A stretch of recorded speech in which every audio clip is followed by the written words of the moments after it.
We live in this universe on this planet, and this is the creation that you have given us to steward. As we know from Genesis, you have asked us to care for the plants and the animals, to care for this planet. And so I pray that as we learn from Ron today, and as we think about what it is that we can do, that we would take that so seriously, that you would help us to think about concrete ways that we can implement some of these changes in our own lives. So we pray for renewal, that creation would be able to sing out your praises for years and years and years to come. It's in your name, Jesus Christ, that we pray. Amen. Amen. All right, let's welcome Ron up. Thank you.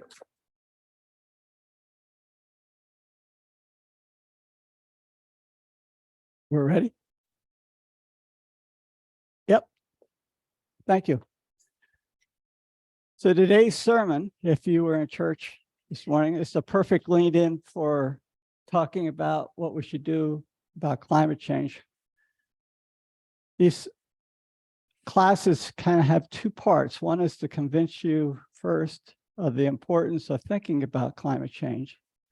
And then the second part is thinking about what you individually and we collectively can do to mitigate climate change in the future.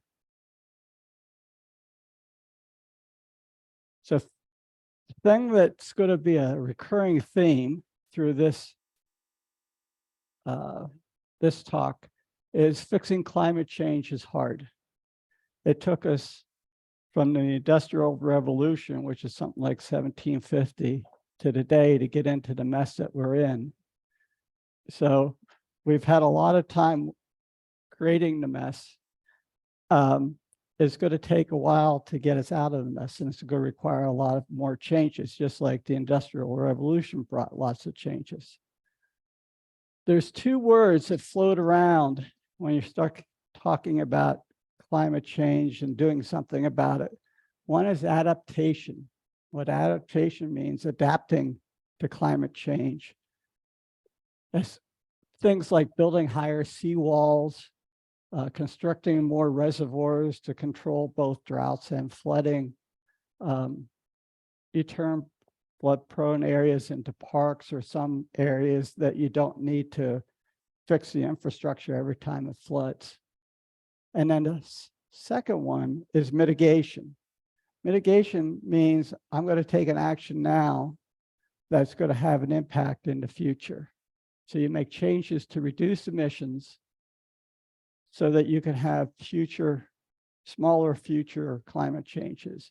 And things that fit into that category are to drive more efficient cars, trucks, planes, convert power generation from coal and then to gas, which is more efficient than coal, and then to renewables, which is less carbon intensive than gas.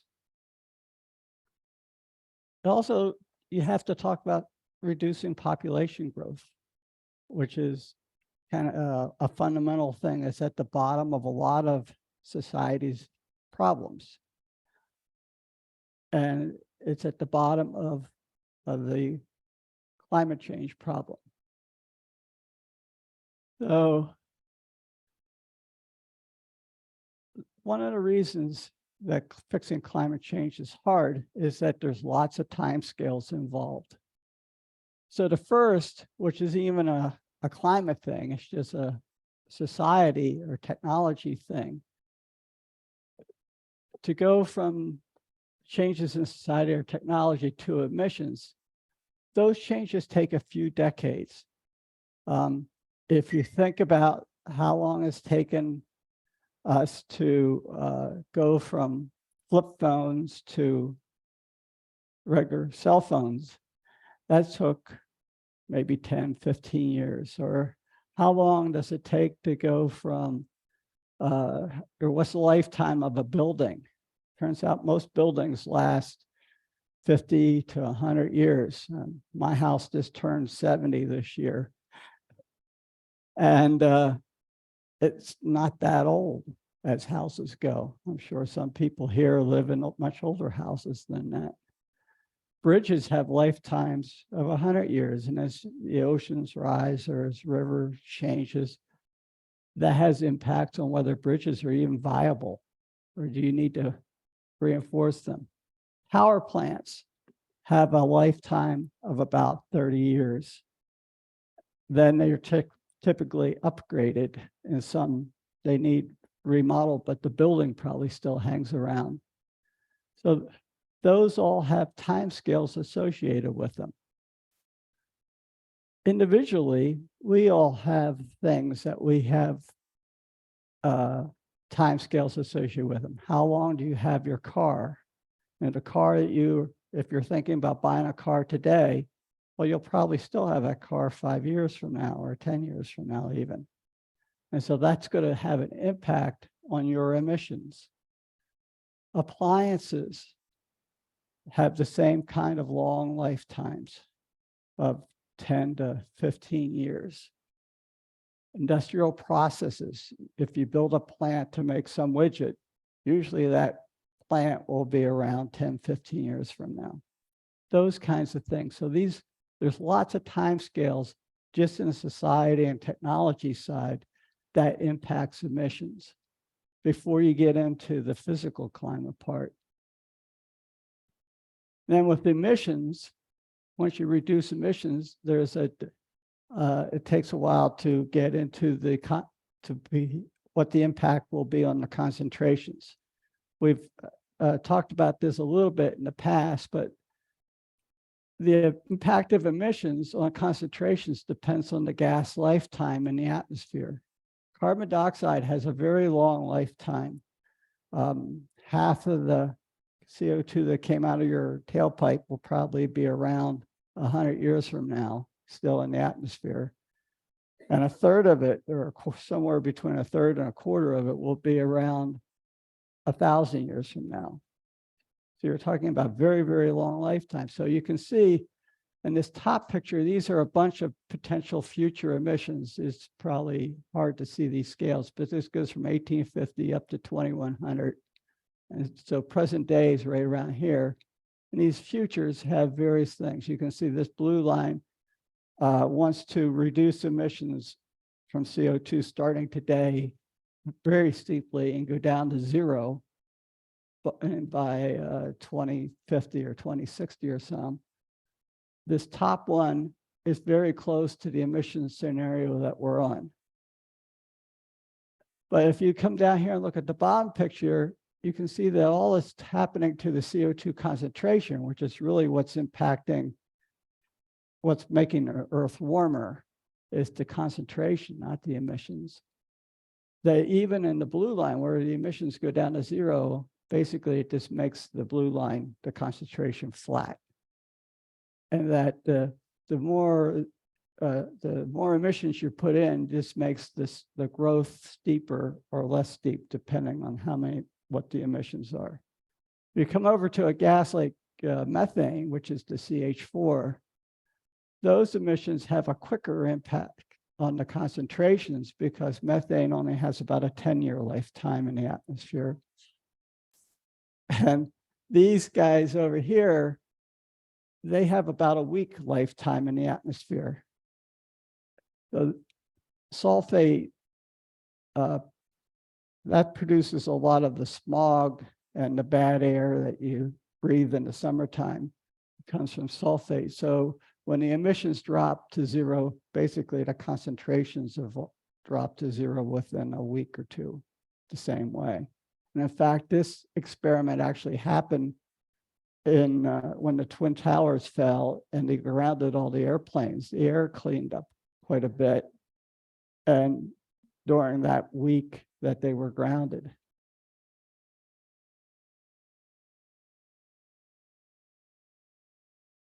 So another time scale that happens once you get into concentrations, it takes a while for the climate to actually respond to the concentration changes. And that's another several decades of time. And this is just talking about the atmosphere and the very top of the ocean. So these are the curves I just showed you. And if you come down here, these are the temperatures that models predict will evolve out of these guys. And so you can see the split here happens very quickly around 2050 in terms of the CO2 concentrations. But if you come over here and look at the temperature curve, there's not much of a split. It's really hard to tell the difference until you start getting out in time. In fact, for a lot of these, like between the yellow and the red, you really can't tell which trajectory you're on by looking at just temperature, even though there's a very clear delineation in the radiative forcing or over here in the CO2. So it takes a while for the climate system to respond. And that's on the order of decades. In fact, it's several decades.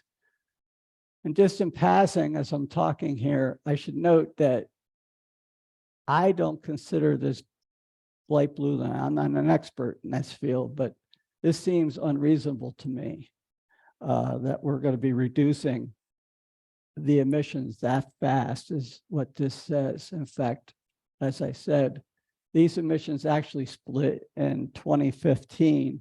And so we're 8 years now into them, and we're on the red curve. We're not on, in fact, we're just above the red curve. We're not on the light blue curve at all. And so it's very unlikely that we're going to get on that blue curve. And so this is not very plausible to me, but even in that draconian world where you're kind of cutting all the greenhouse gases to zero by 2050, the temperature doesn't cool off, it stays warm. So we don't go back to the climate we had, we keep the climate we got, or maybe one that's just a little bit warmer. And if you think about sea level instead of temperature, the sea level keeps going up, even in this blue line for a while. And I showed that 2 weeks ago.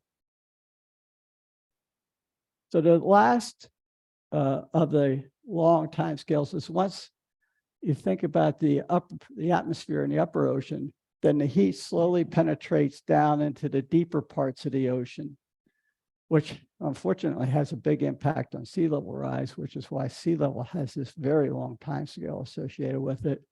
And also it starts impacting ice sheets, not glaciers. And this is, I don't know if the terminology, I always thought all ice was glaciers, and ice sheets and glaciers were interchangeable words, and it turns out they're not. You can have glaciers or small streams of ice inside of an ice sheet. So you can think of the glaciers as being the rivers of ice, and then the ice sheet is the whole thing. So inside of Antarctica, there's many, many, many glaciers where the ice is streaming down to the ocean. And those glaciers inside of the ice sheet have timescales of centuries to millennia.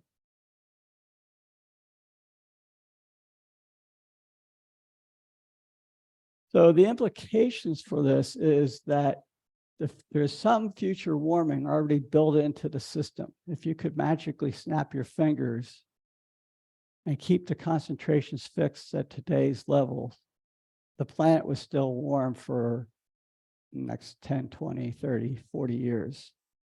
Sea level would keep going up for the next several hundred years. And there's no known way to snap your fingers and quit emitting CO2.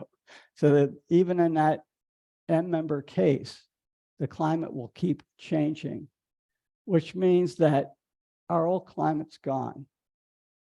We will never see it, or that old climate again.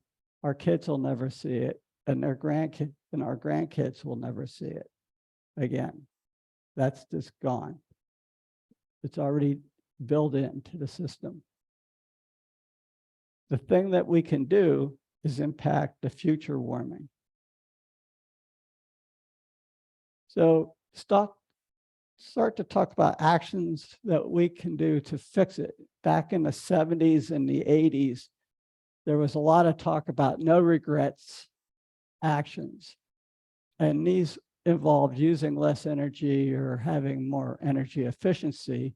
And the hope was back then when we were emitting a lot less CO2 than we are today globally as a planet, that by making things more energy efficient and to use less energy in general, that we could get close to having zero emissions.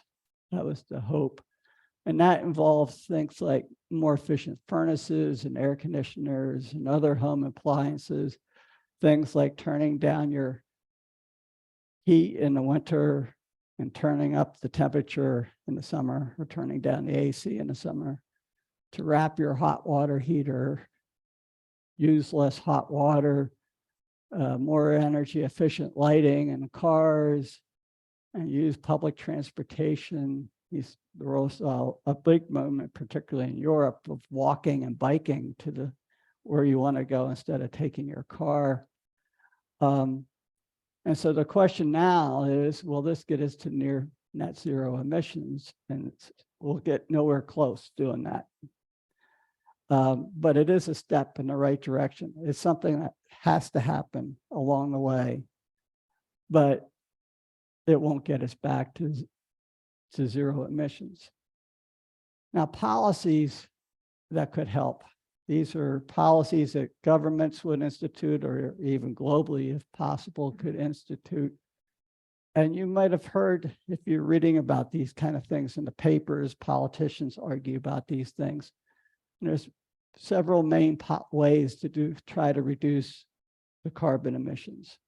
One is through a carbon tax, and that's where you just increase the price of the carbon artificially through a tax. And the hope is that people, because the carbon will then cost more, that you would use less of it. The present day gas taxes, both federal and state, are a form of a carbon tax on carbon. They were originally imposed not as a carbon tax. They were originally imposed as ways to fund highway maintenance and improvements.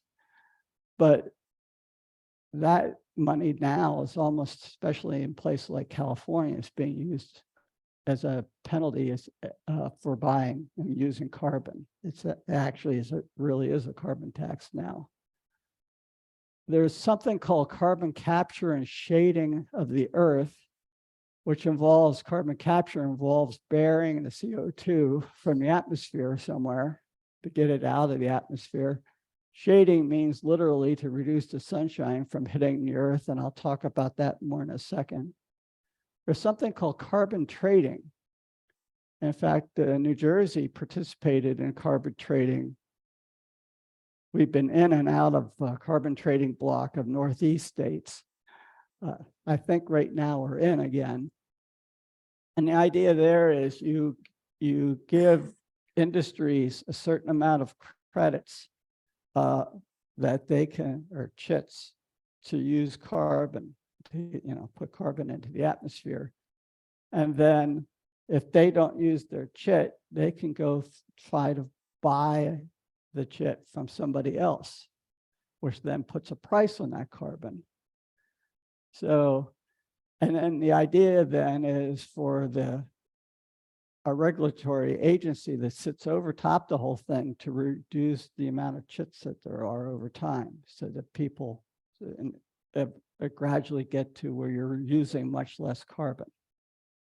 So that's the idea of a carbon trading. And then, of course, there's the more straightforward way of carbon limits, where I can't think of any case where that's has actually been done, but somebody says thou shalt not emit more than carbon than X amount. And that I don't think will probably ever work anywhere. So in terms of policies that could help reduce carbon emissions, this whole thing is called geoengineering, which means you're engineering the planet. The very idea that we're putting carbon out into the atmosphere is we are collectively in the middle of one geoengineering experiment right now. That's just doing the emissions that we're doing. So the question is, can we then impose another geoengineering experiment to try to mitigate the impact of the first geoengineering experiment. And so carbon capture, as I said, is a way of removing carbon either directly from a smokestack or from the free atmosphere to reduce the CO2 in the atmosphere. And people have shown that this can work on small scales. You might have seen both on CNN and on 60 Minutes have had stories about this place in Iceland that runs air through a big filter which captures carbon, and then they then pump the carbon down into deep into the ground, and it turns into rock, basically a lead. That's like lead in your lead pencil, which is really carbon. And people have demonstrated that can work on small scales. There's lots of different ways to get the carbon. There's carbon scrubbers for smokestacks. Plants, as it turns out, is a really interesting way to get carbon out of the air, because plants, as they grow, they take carbon out of the air.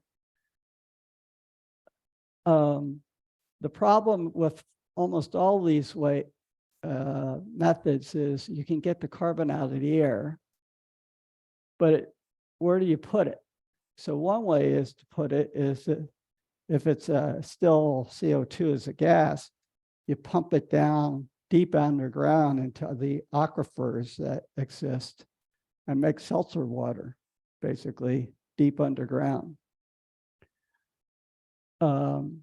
Or you bury it someplace. There's several issues with these. One is there's no way to measure, or nobody knows how long the carbon will stay out of the atmosphere. If you pump it into an aquifer, if there's cracks or anything that allows that gas to come back up, it'll come back up, and then you've done a lot of work for nothing.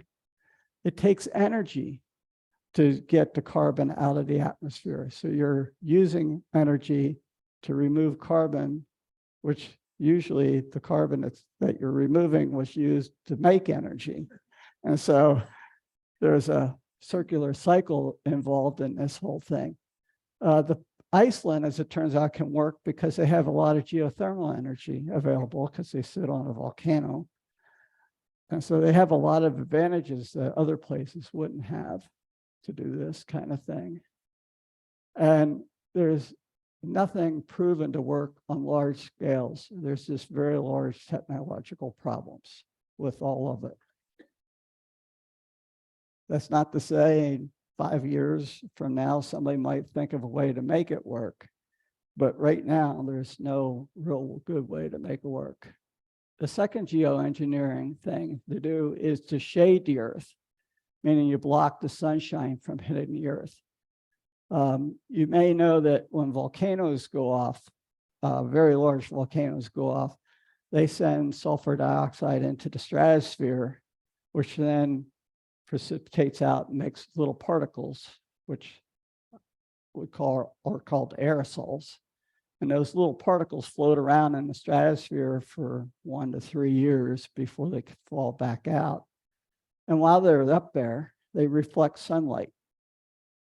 So people have thought, well, we can either using balloons, rockets, or airplanes, shoot sulfur dioxide into the stratosphere and make an aerosol cloud.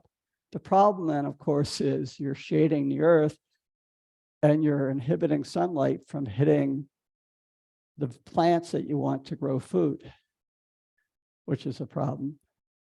And then the climate itself responds to that kind of climate change, which will make patterns that you may or may not like because of it. And of course, you have to keep doing that continually because it's stuff, once you get it going, stuff keeps falling out. So you're always got to keep doing it. And if you ever stop doing it, since you've not reduced the CO2 going into the atmosphere, there would be a big climate jump at the end of you when you stop doing it. And Another idea is to put big shades in orbit. So there, at least you can control where the shadow falls. You could make it fall over the ocean instead of over land, so that wouldn't mess up the farming. But the real issue is that it really doesn't address the problem, the CO2 in the atmosphere itself, which is causing the oceans to become more acidic, which actually hinders ocean ecosystems. All the little shelled critters are going to lose their shells if we keep putting CO2 in the atmosphere, because the oceans will become acidic. So what does a near zero emissions world look like? And it's a very different society. So I was just thinking about what it would look like for around here. What kinds of things would it look like? And this is just a start. I mean, if you think very long for this, you can make a very long list.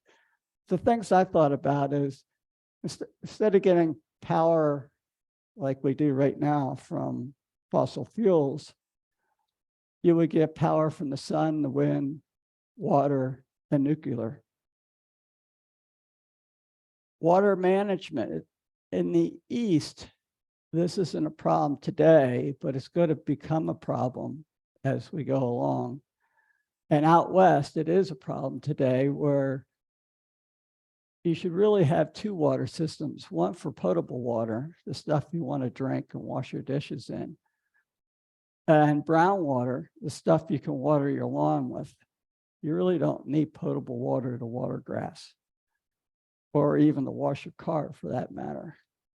And so places out in Arizona that I am involved with are thinking about actually installing systems where they keep track of the two different kinds of water. So instead of having one water meter at your house, you'll have two. And then much more efficient houses, buildings, offices, lightings, cars, and trucks. It's just made things to be a lot more efficient than they are now. Having people live closer to where they work is got to be a big thing. In some regards, if you start thinking about this very much, you start thinking about the way life was like in 1900. You had small towns, people worked in the town, all the stores that they needed were in the town, and basically you walked everywhere for what you needed.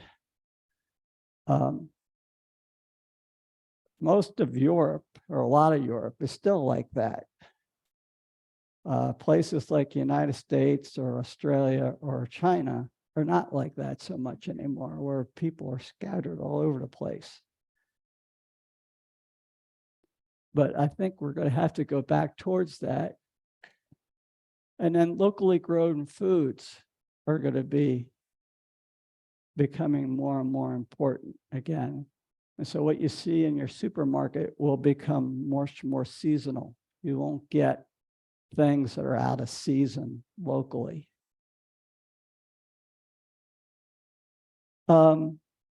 Possible air travel impact or travel impacts.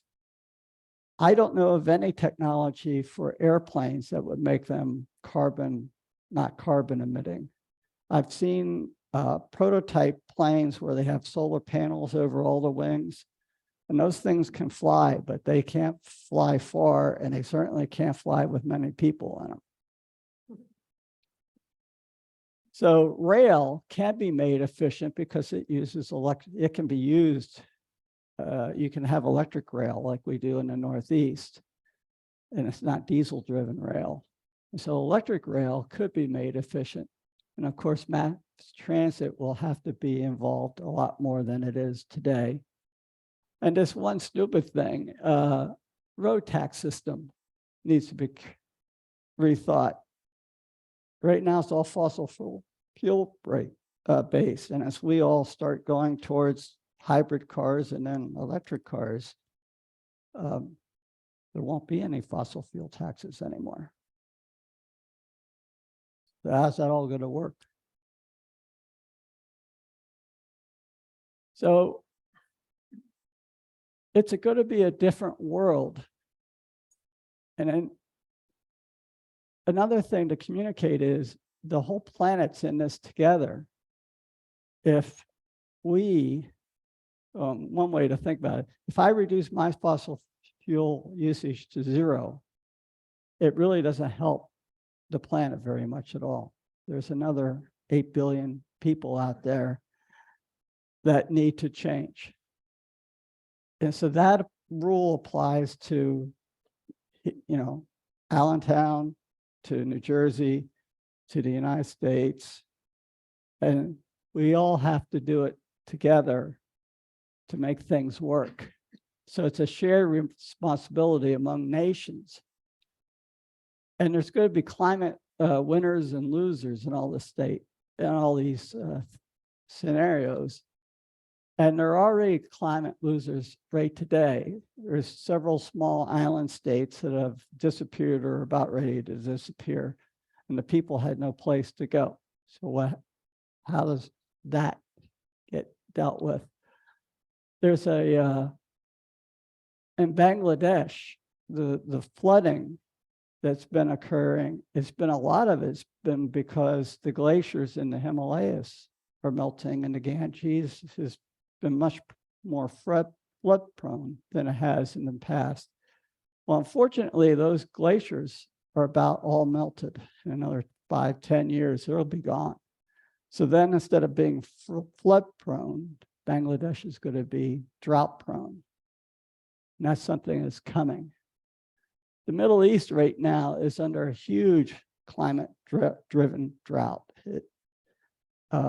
Models have shown for a while now that the Middle East and the Mediterranean in general is going to dry out. And that is happening in the Middle East. And so there's there's refugees, and a lot of the tensions are actually because people are moving, trying to find better places to live. And when they cross borders, that creates tensions. So the idea of helping winners and losers, or the winners helping the losers, is a kind of a foreign concept to everybody. What's that look like? And there's no system in place to guide. And the idea of helping developing nations by the richer nations, or giving them technology to become energy efficient, is also a foreign concept. I mentioned before that if 30 years ago,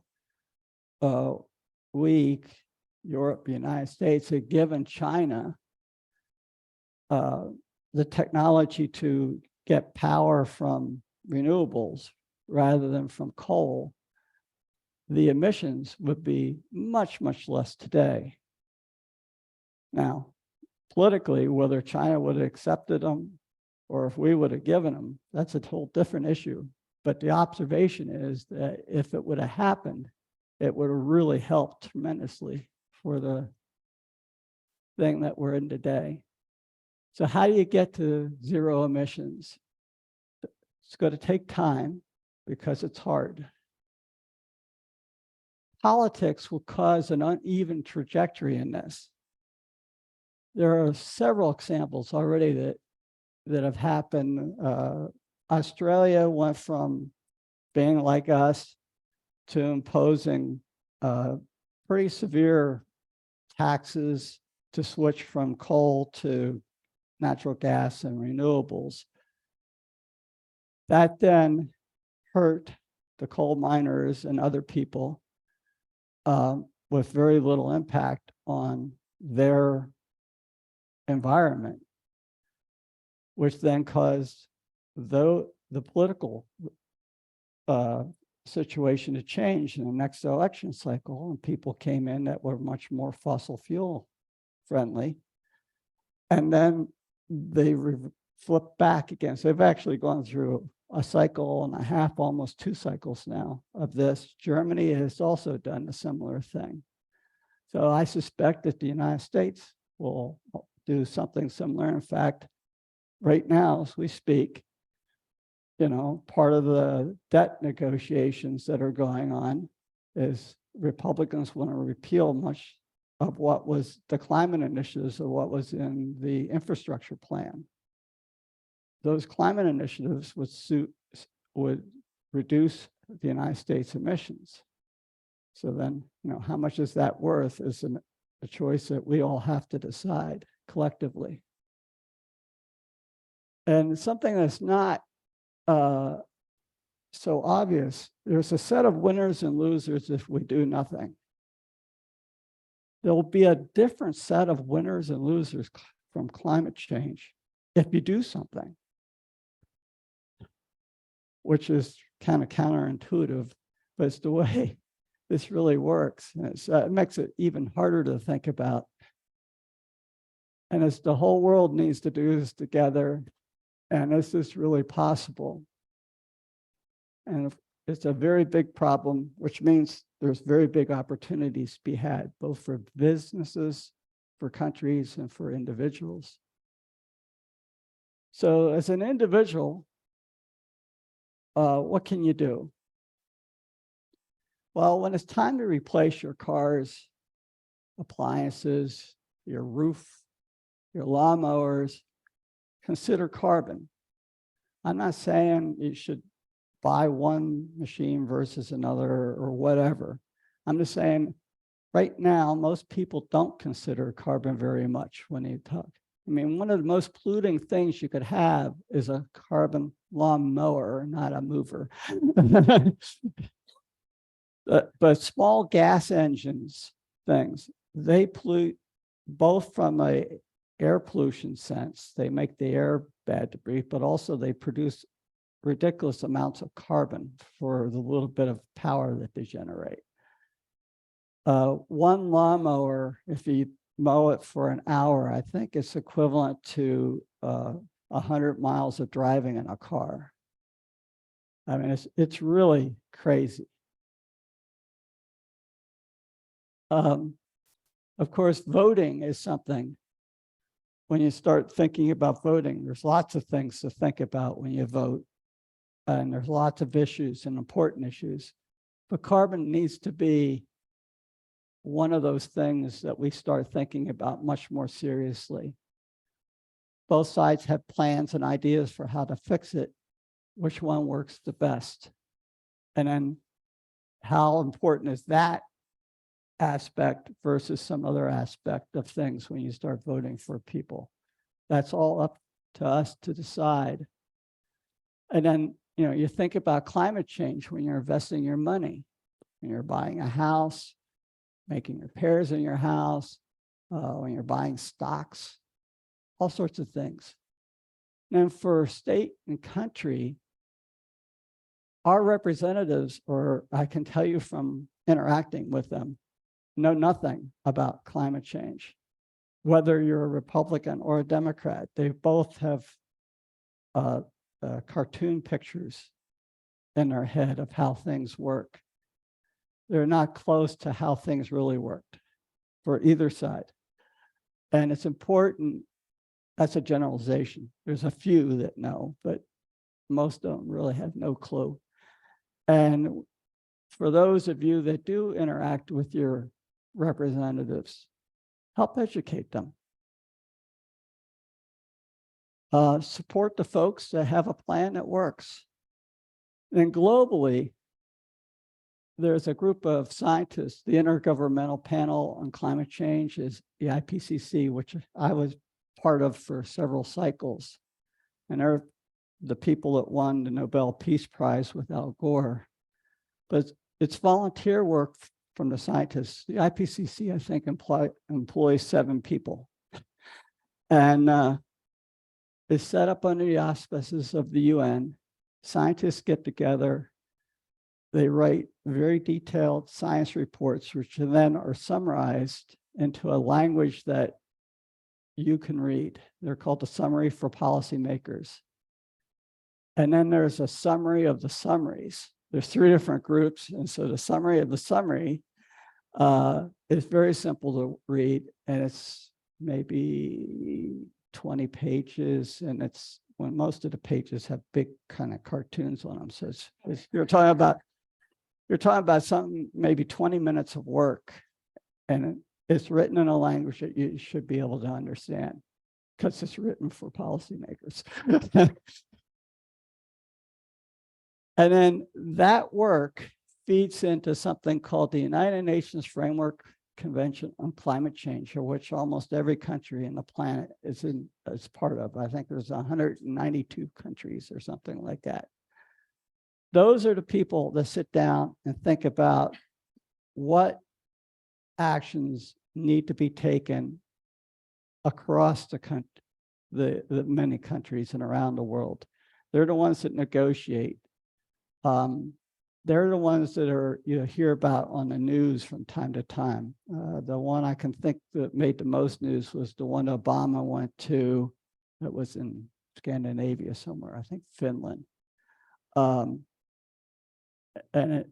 They were talking about, limiting global warming to less than 1.5 degrees Celsius, which isn't going to happen, but that's what they were trying to, that was the first target that they were trying to set. And now there are others, and talking about the things that might happen if you don't hit that limit, the things that needed to happen to hit that limit.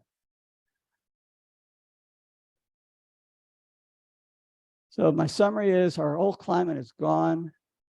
As I said, it's going to be a long, long time before that climate that we had when we were born comes back.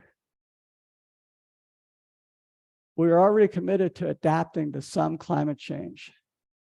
And some of those changes will have large impacts. Sea level rise is the classic one. Sea level is going to go up. We can control the rate of rise by doing mitigation steps now, but we can't undo what we've already built in. That's not going to happen. And so then how do we help present day climate refugees for the future ones? How do we reduce the amount of future change by our actions today? Another way to ask that question is, how much are we willing to pay now for future improvements in climate? The solutions require the cooperation of everybody on the planet. Currently, China is the #1 CO2 emitter. US is second, Europe is third. That said, I need to note that most of the past warming, like 70 or 80% of it, is due to activities from the United States. And about half the carbon, additional carbon, that's been put into the atmosphere has come from the United States. So we're responsible for a lot of the mess that we're in now. China will become responsible for a lot of the mess that's going to happen in the future. And then India is predicted to become the #2 emitter in about 10 or 20 years. And somebody asked me a question in my first talk, if India was going to catch up China in population, and I answered the question wrong. I hadn't realized India is now the #1 most populous country in the world. They just passed China last weekend. Yeah, but I didn't realize how close it was. Both of them have about 1.5 billion people in them.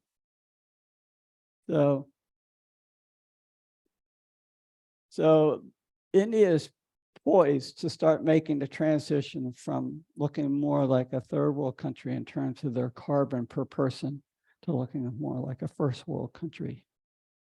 And then Africa is projected to follow sometime after that. And again, to me, the bottom line thing is population growth and how to control it, which nobody wants to talk about. And so I'm ready, we can do questions, but again, I emphasize sciencemoms.com is an absolutely fantastic place to go get information. And then these other places are also very good. So we're questions. Uh-oh, stunned science. In the back. Fracking, what fracking did was the world was actually running out of, I don't know why this wasn't broadcast more, but about 10 years ago, the world was running out of easily gettable oil. And oil started the price of oil to produce the oil started going up. For years and years and years, a barrel of oil to produce a barrel of oil was like $1. And the price of oil on the open market was like $100 at times, and it ranges between about 50 and $100 for now. But the price of oil started going up by quite a bit because we were just running out of oil. So what fracking did was a way to get more oil out of the ground relatively cheaply. And so that postponed kind of the world's hitting what's called peak oil, the peak production oil. Now, the estimates are that we are now, right today, at peak oil, that from now on, oil will become more and more expensive to produce. I'm not talking about how much it costs to put gas in your car. That's a different set of problems. But just to produce the oil is going to get more expensive because we've gotten all the easy oil. But New York State doesn't frack at all. There's a lot of gas up there. A lot is a relative term. You're right. There's a lot of gas, but in terms of the global supply, it's a drop in the bucket. The places where the most oil is right now is the Middle East. That's easy, from now to the future would be the Middle East, the Arctic, Alaska, and potentially the North Sea and some other areas, but there are not that many areas left where it's going to be easy to pump oil out of the ground. Jeff. There are some interesting ironies in what an individual could do. So you don't want to use your dryer anymore because you're going to save energy and you're not going to put heat and carbon in. So you're going to hang your laundry outside, except your homeowners association or your local people say, no, you can't do that. That's blight. You need to change those laws. You say, I live in Allentown, I'm going to put solar panels on my old house. That's part of the historic district. Well, you better go talk to the Historic Preservation Commission now because you can't do it and you need to change those. We need to, on the local level, make it our issue to go and say, we want the freedom to not have a lawn, to not water. We want the freedom to hang our own clothes. We want the freedom to capture the sunlight. We want freedom to put a water barrel out to capture rain, because in many places it's illegal to capture rainwater. So when you start to think about it, there's just a tremendous amount of work that we have to start right here on the local level. Yeah. Yep. It's not easy stuff, trust me. I Yes. don't think that you could restrict solar in any way, because I live in a 55 community and I was told that regardless of what our bylaws said, the laws of the state supersede, and that's clean energy and that had to be allowed irrespective of whether the association wanted it. Yeah, so those kinds of things, I have no idea. I do know that I have solar panels on my roof and I didn't ask anybody. But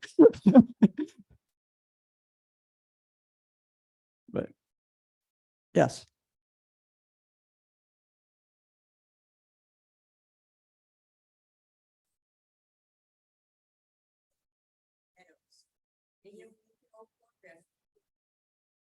Their grass down its sides sometimes, Mhm. and around the house, the grass is tall. Yeah. Native plants, no trying to grow all kinds of exotics. But lawnmowers with batteries work just fine. Yeah, in fact, as somebody that owns a lawnmower with a battery, I like it much, much, much more than I ever liked my gas engine, because all I got to do is sharpen the blade once a year. I don't have to worry about changing the oil, and I don't have to worry about the blasted thing starting and not starting again. Getting it to start. And the same with, it's actually leaf blowers and string trimmers. Yeah, all the two-stroke. Well, it depends if you have a lawn boy or not. If it's 2 or 4, but yeah. Well, Ron,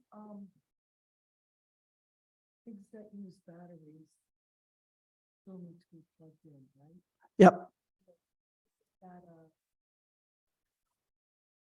and we had to plug it in, and it was, you know, we were like, what? How does this all make sense? Because you're Still using energy, and to produce the energy, you're burning fossil fuels. It turns out it's more efficient. The power generation at a power plant using the same fuels basically that's in your car, it's more efficient. Even though they have to transmit it to you, which is terribly inefficient. About half of the power that's generated in a power plant is lost as it's being transmitted to your house. So one of the technologies that's coming along is, you might have heard of superconductors and room temperature superconductors. And that's something that I'm really hoping shows up soon, like in the next 10 years. And if you can just replace all our power lines with superconducting power lines, that'll double our power. Yes, in the back. I think 2 things. Climate change is a big issue, and issues around health and clean air, which is a big issue also, and they can be duplicated. But the other thing that happens with moving to things like electric cars is it's much easier to scrub the pollution from the power plant when you've got 1,000 of them, instead of 100,000 customers to try to convince that, yes, it's worth it to you to scrub the power from your power. Yeah. It's the same thing we did with like Chesapeake Bay, where most of the pollution runoff that was killing the fish and stuff in the bay, fertilizer runoff, most of it actually was from our lawns. But it was much easier to regulate 10,000 farmers.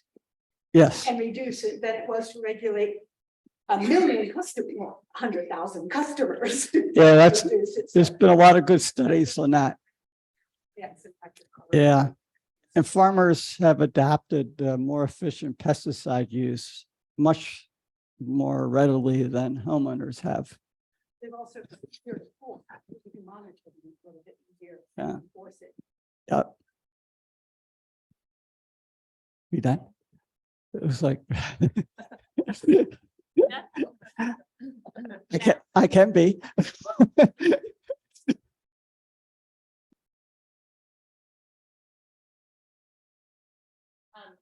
Don't worry if you still have questions, because the very last session of this class, which is on May 21st, I believe, is primarily going to be devoted to kind of conversation and questions that have come out of the whole course that we've been doing together. So if you do have questions, maybe write them down in your phone or something, hold on to them so that we can come back to them in 2 weeks. This upcoming week, we're going to be hearing from Esther Chiang, who was our former seminary intern. And she has done a lot of work with the seminary's farminary. She is actually going to be moving up to Connecticut following her conclusion of her MDiv to do work in education about agriculture and farming with high schoolers. And so she's going to be coming and sharing some of her expertise with us. She's going to talk a little bit more about some of the impacts of climate change on humans, on people like migrant farm workers.